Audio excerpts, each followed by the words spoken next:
Ni saya nak tunjuk kat you paste goreng-goreng. Paste goreng-goreng ni dia punya basic paste, masa nak buat dia lebih kurang dalam 45 minit. Alright? Mana nak buat dia.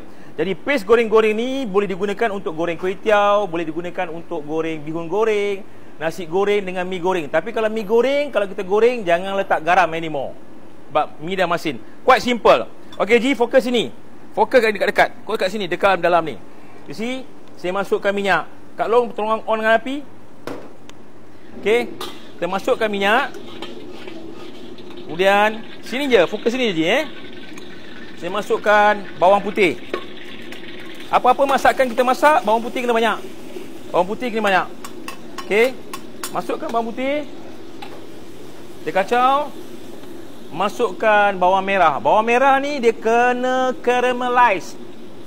Kalau tak caramelize, nanti kita masak dia cepat basi. Sebab apa? Ada kandungan air. Kerosakan makanan disebabkan air. Dan kita masukkan bawang merah. Jadi yang ni untuk Shadi Party, sekali boleh buat 10 kilo boleh buat. Ini saya buat 3 kilo. Kan?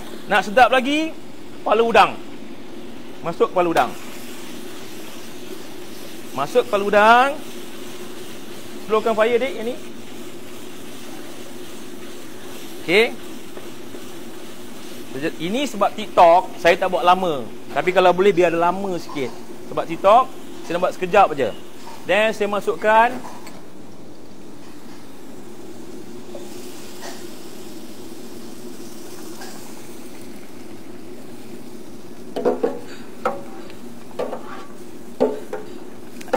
okey.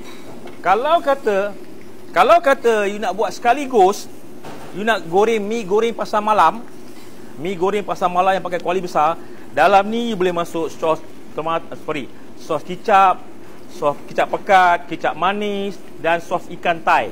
Bukan sos cili Thai. Dan kita kacau. Kita kacau sampai dia pecah minyak. Dia teknik dia, api yang kuat, slowkan api sikit. Dan saya masukkan serbuk perasa. Chicken powder. Saya masukkan garam. Very simple. Garam ni every 1 liter 1 tablespoon garam. Okey, ni saya masukkan gula. Ni bukan garam, ni gula. Yang ni garam. Okey, dan you kacau sampai dia pecah minyak. Dan saya masukkan sos tiram. Sos tiram tu kalau boleh jangan pakai yang brand yang lokal punya, brand eksklusif. Brand yang ada kelasnya. Dan kita kacau sampai dia pecah minyak. So kena kacau api perlahan. Sebab apa? Kalau boleh gunakan kuali yang tebal di bawah. Jangan guna Chinese wok. Chinese wok dia nipis, nanti dia burn. Right? Kemudian nanti you sebagai CDP you rasa. Bila kita nak buat char kway teow, satu portion char kway teow 250 gram kway teow noodles. 1 number telur. 1 teaspoon garlic. 1 tablespoon kicap ni, sos cili. 3 tablespoon kicap char kway teow. Bahan lain dia ada tauge, dia ada kucai. Right. Mula-mula nak buat char kway teow, ini bukan char kway teow yang meleleh tu, bukan tau. Char kway teow maknanya kita goreng menggunakan kuali yang panas, burning taste. Masukkan kuali, panaskan kuali. Masukkan minyak bawang putih. Right? Kacau-kacau, masukkan udang whatever, udang, slice fish cake, chicken whatever.